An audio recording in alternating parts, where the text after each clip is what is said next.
Everyday Samurai, Episode 71.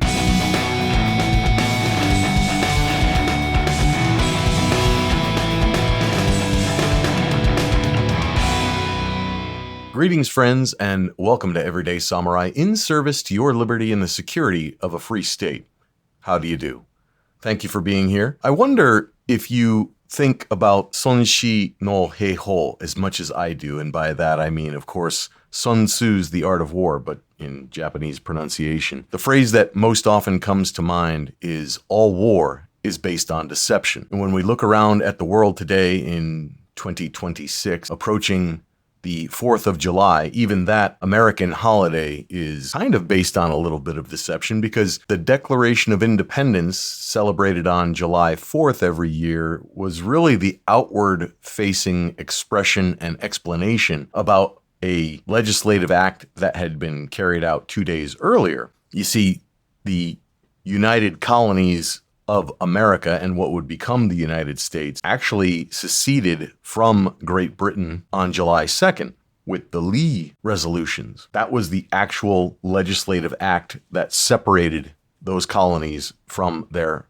former master. So by right, Americans should actually be celebrating on July 2nd, because the Declaration of Independence was really the explanation that was provided to the world and the public to explain why separation was so necessary. The Lee resolution was very simple, consisting of only 3 sentences, because the truth really is simplicity. However, politics becomes very complex, and in the complexity is the room by which cunning individuals start to use the mechanisms of government for their own malicious purposes. We are told that government exists to provide protection services, and in the Enlightenment tradition, those protection services are supposed to be limited to life, liberty, and property. But again, there was a little bit of a bait and switch in the Declaration of Independence, because the inherent nature of politics cannot allow for people to be secure in their private property. Politics, through taxation and in its most pernicious form, inflation, cannot allow people to be secure in their property. Most importantly, that property that facilitates exchanges, also known as money. As soon as politicians get a hold of the money supply, they begin perverting it to their own ends and to make themselves richer and to enrich those people that support them. It's actually baked into the whole system. Those that want to maintain power have to make some people better off in order to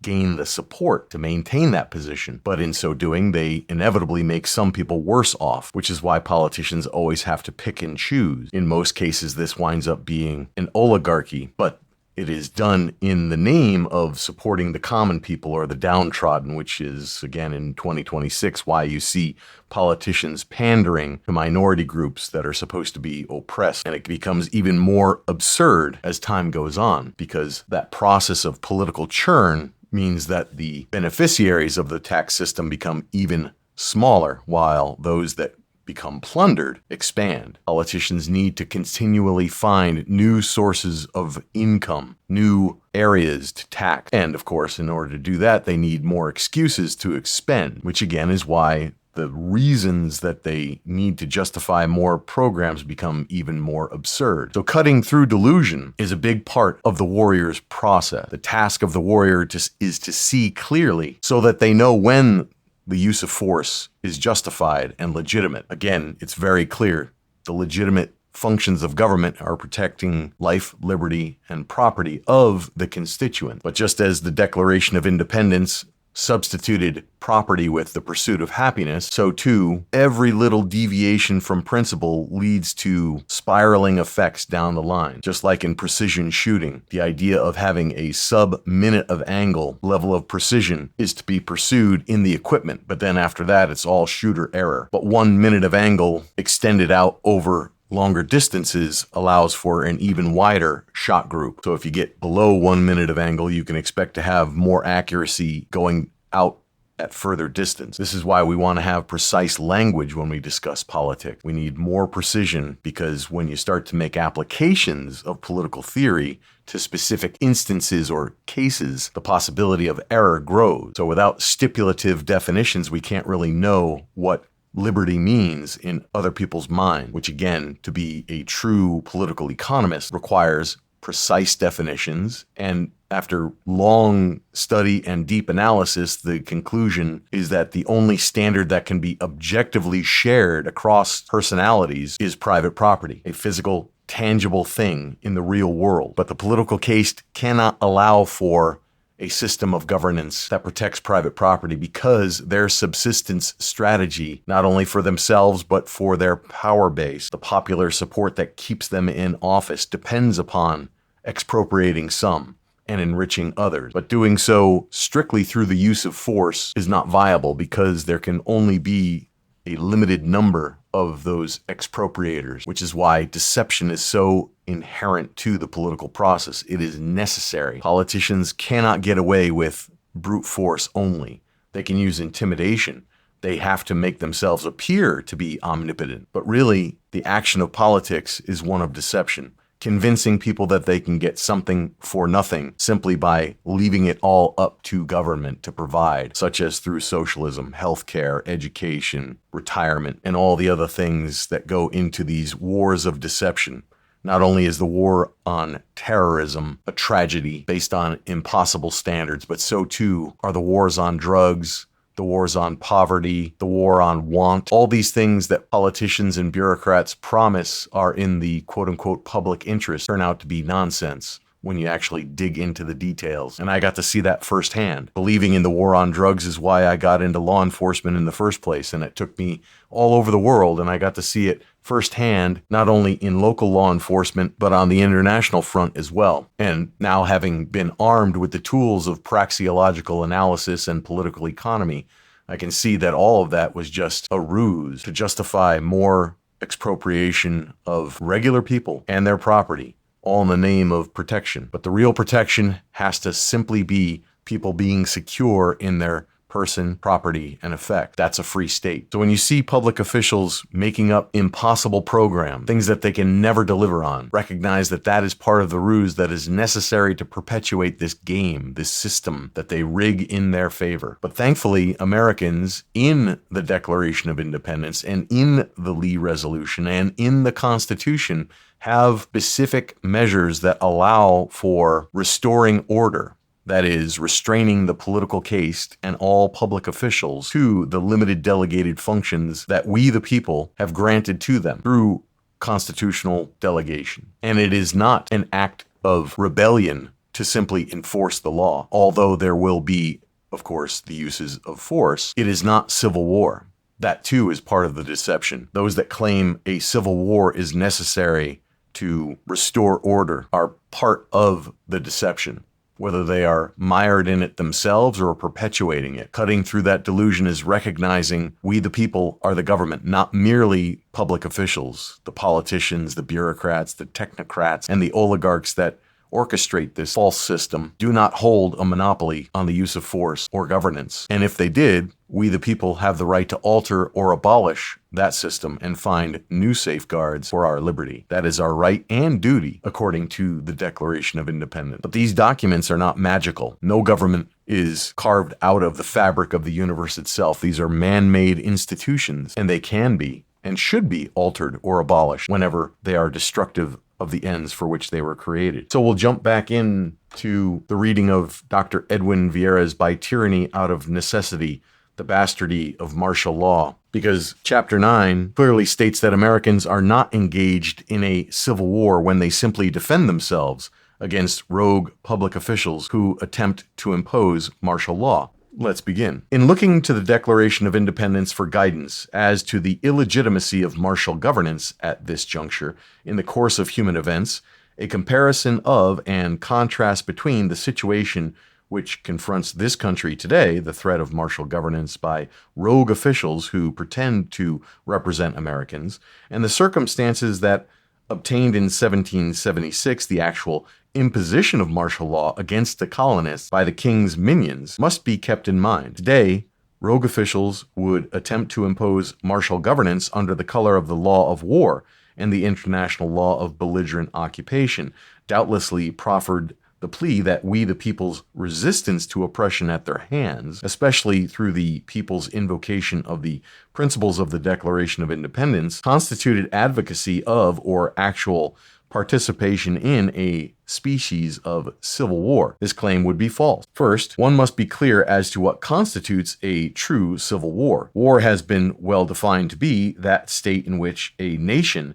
prosecutes its right by force. The parties belligerent in a public war are independent nations, but it is not necessary to constitute war that both parties should be acknowledged as independent nations or sovereign states. A war may exist where one of the belligerents claims sovereign rights as against the other. Insurrection against a government may or may not culminate in an organized rebellion, but a civil war always begins by insurrection against the lawful authority of the government. A civil war is never solemnly declared. It becomes such by its accident, the number, power, and organization of the persons who originate and carry it on. When the party in rebellion occupy and hold in a hostile manner a certain portion of territory, have declared their independence, have cast off their allegiance, have organized armies, have commenced hostilities against their former sovereign, the world acknowledges them as belligerents, and the contest a war. They claim to be in arms to establish their liberty and independence in order to become a sovereign state, while the sovereign party treats them as insurgents and rebels who owe allegiance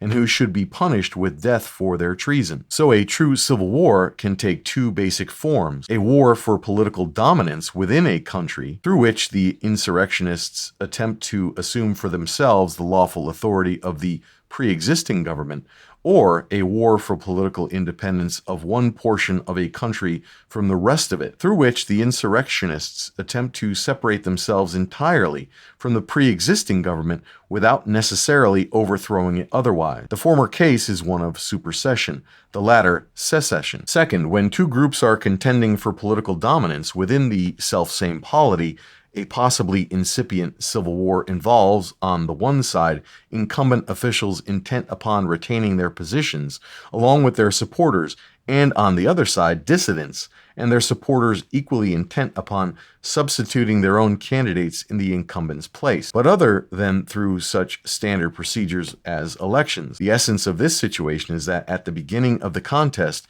the contending parties trying for control of the government apparatus find themselves on the one side within that apparatus and on the other side outside of it, but other parties nonetheless consider themselves equally citizens of the same country. For that reason, no one would consider it a civil war if either House of Congress punished large numbers of its members for disorderly behavior, or even expelled them, or if Congress impeached very large numbers of executive officials for high crimes and misdemeanors, or if prosecutors indicted those and numerous other officials for criminal violations of citizens' constitutional and other civil rights, or if the judiciary conducted numerous trials, found those officials guilty, and sentenced them to prison. In each of these instances, one part of the governmental apparatus would be acting as a check and balance on individuals in that or in another part. Everything would be taking place within the apparatus. The individuals charged with wrongdoing might stridently assert their innocence, and may even employ the authority of their offices, rightly or wrongly, forcibly to resist investigation,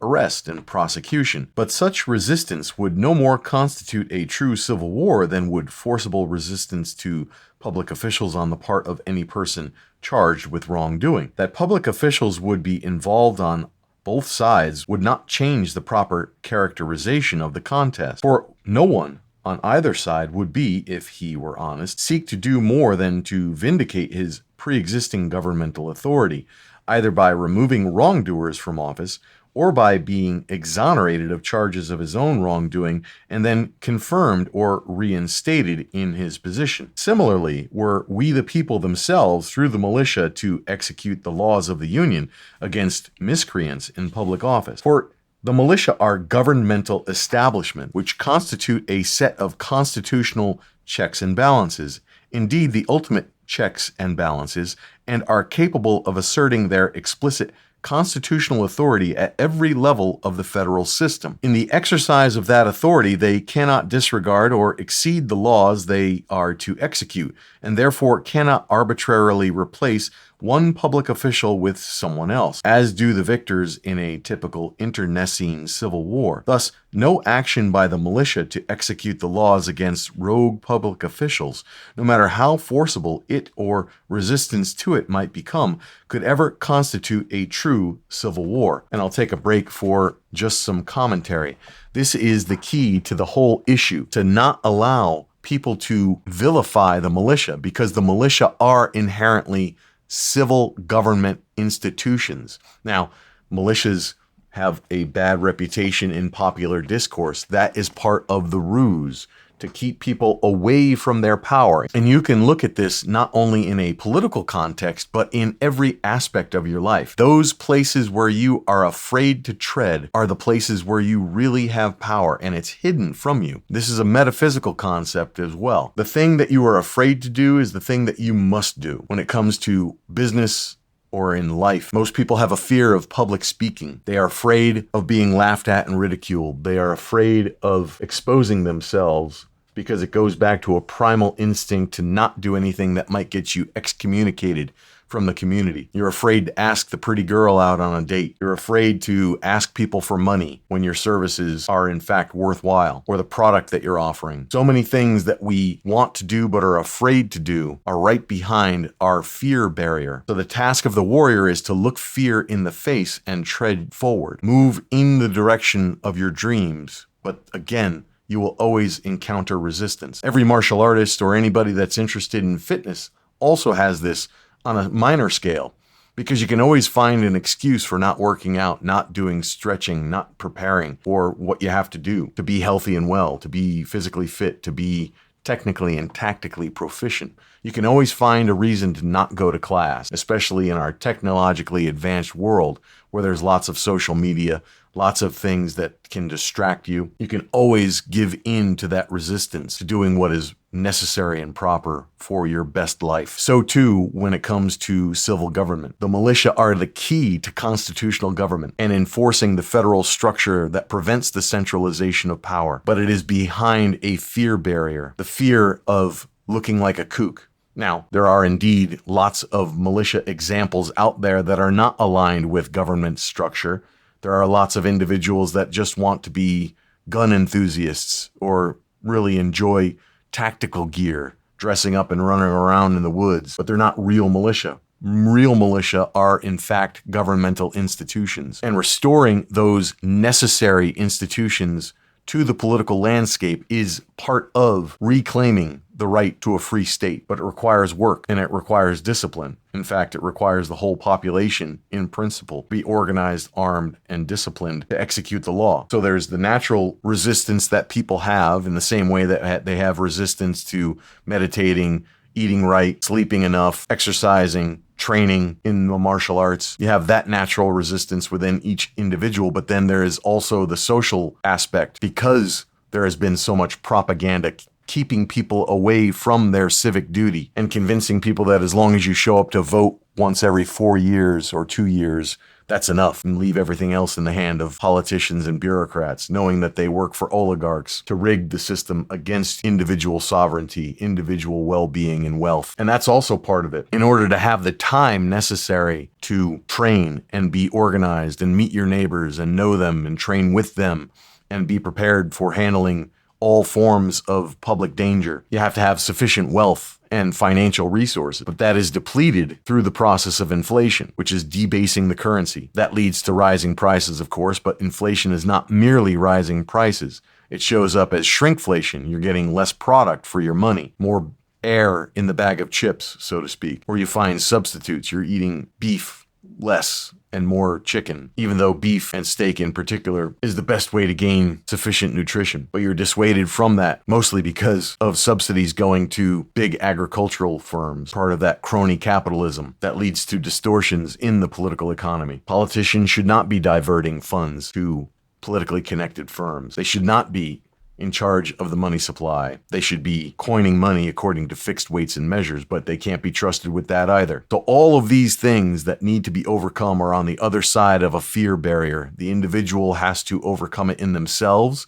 to become organized and disciplined in their own lives. The arms are just one aspect of the trifecta. You have to have all three. It's interesting that so many things in life come in threes: mind, body, spirit, thought, word, and deed, organized, armed, disciplined, individually, communally, and politically. Returning to the text. Third, although the Declaration of Independence announced that the colonies are absolved from all allegiance to the British Crown, and that all political connection between them and the state of Great Britain is and ought to be dissolved, separation from Britain was not the Patriots' initial goal, and a civil war in any sense of that term was not the means by which they originally had sought to achieve their ends. At first, they had set out to secure for themselves the rights of Englishmen, and to convince the king and parliament to rule the colonies according to what Americans believed to be the true construction of the English Constitution.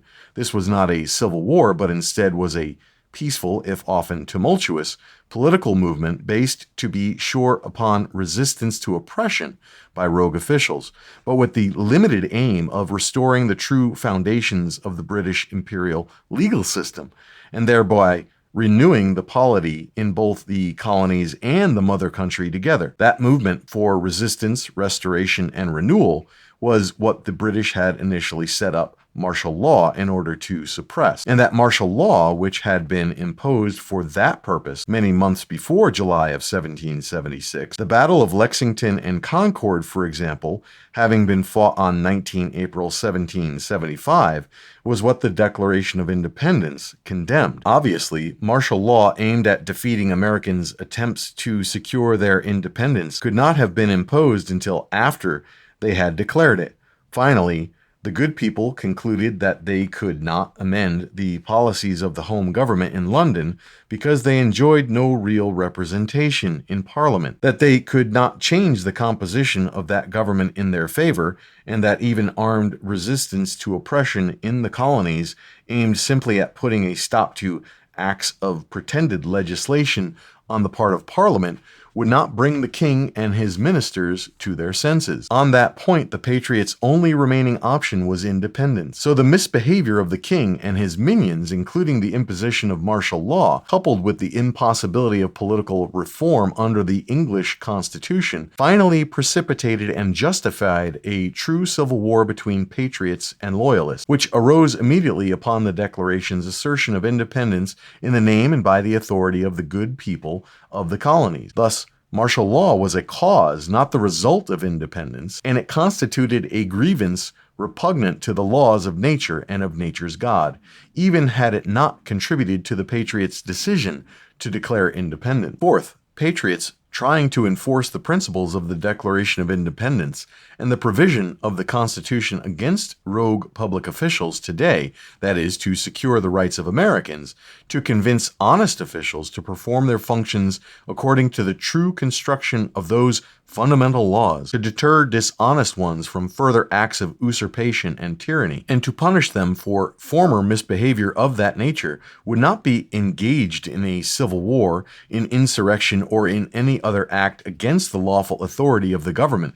Rather, they would be proceeding scrupulously on the government's behalf, especially if they sought to execute those laws of the Union, perforce and in fulfillment of the authority and responsibility the Constitution explicitly assigns to the militia of the several states. Indeed, in that case, they would be proceeding not simply on the government's behalf, but instead actually in the name and capacity and with the explicit constitutional authority of the government itself. Such patriots would not declare their independence of and would not cast off their allegiance from the United States or the states in which they resided.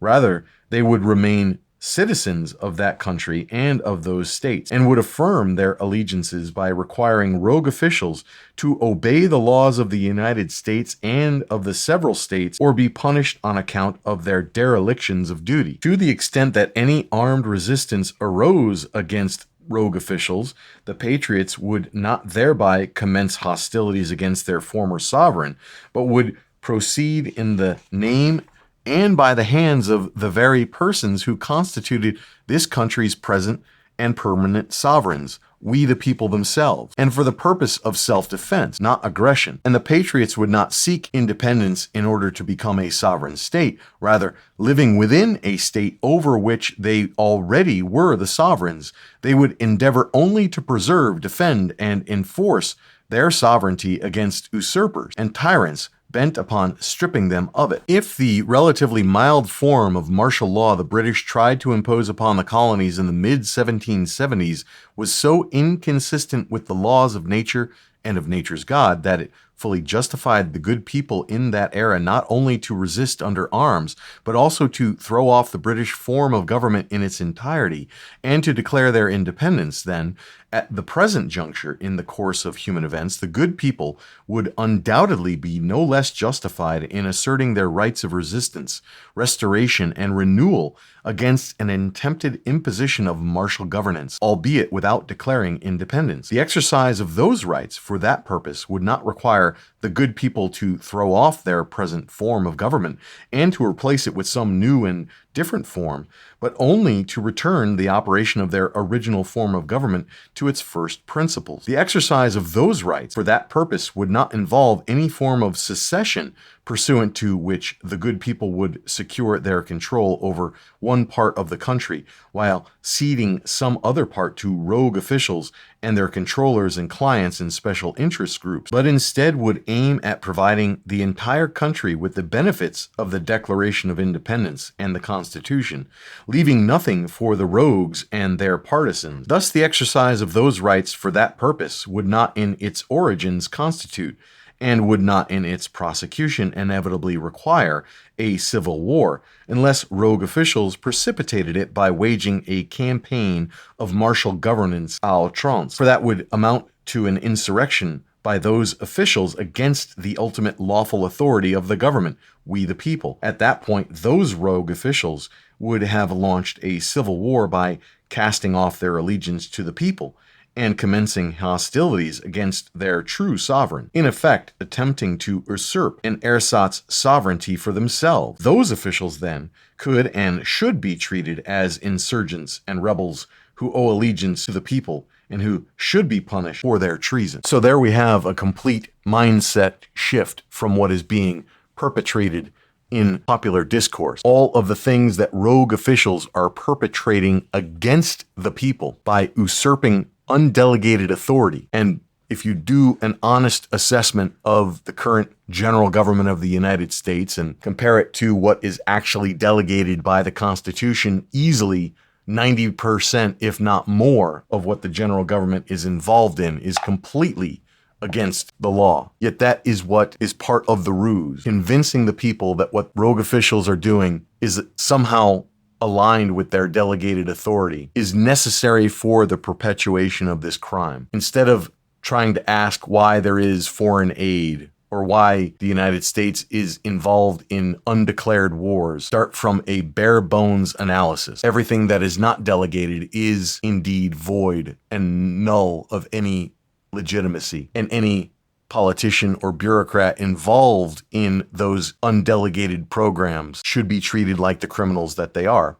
But in order to do that, you have to have the institutional capacity to enforce the law. Because the militia of the several states have been supplanted by the National Guard, because we the people are not actively involved in executing the laws, repelling invasions, and suppressing insurrections, instead turning all that over to tax-funded bureaucrats and politicians to enjoy a quote-unquote monopoly on the use of force, coupled with the power to tax, then further allowing them to control the education, to make deals with the media, to be involved in private industry, to allow banks to engage in counterfeiting. All of that constitutes a crime against the good people. And it's exactly what we, the people, should be enforcing. But instead, through indoctrination systems and mass media, most notably the public quote-unquote education system, which should simply be labeled indoctrination camps, most people have been convinced that government should be involved in all these aspects of life. But as the old adage states, when you surrender liberty for that sense of security, you wind up with neither one. So the mindset shift, overcoming the operant conditioning, exceeding the fear barrier, and recognizing bare bones truth is the task of the warrior. So as we approach Independence Day 2026, it is most appropriate that we reflect upon what Dr. Edwin Vieira has written, and that martial governance is incompatible with the Declaration of Independence. That arresting rogue officials is a duty completely in alignment with that declaration. It is not civil war when we the people reassert constitutional order, but that requires a mindset shift, and it happens on an individual level. And we can take that as a mission for interrogating the fear barrier in all aspects of life. I need to learn it just as much as I preach it, because there are so many areas where I could be more assertive and overcome the natural resistance within the human mind, which is why we have to meditate daily, watch our diet, exercise, rest, and consumption of media. But that transition starts with individual choice, which leads us back to the principles of political economy, human action, but it all begins in mind, which is why the samurai align so well with Zen principles and the study of the mind as part of their martial training. So I hope this gave you something to think about. Explore those areas where you can exceed your fear barrier and achieve the results you're looking for in life, so that you can become that much stronger and embody the capacity to live your best life and be in a position where you can contribute to the well-being of others. That then leads to reasserting self-government. Friends, we hope you've enjoyed this episode of Everyday Samurai and look forward to seeing you next time. If you like what you've heard here, be sure to like and share to build that community of enlightened warriors in service to liberty. Until next time, stay sharp, stay aware, and be well.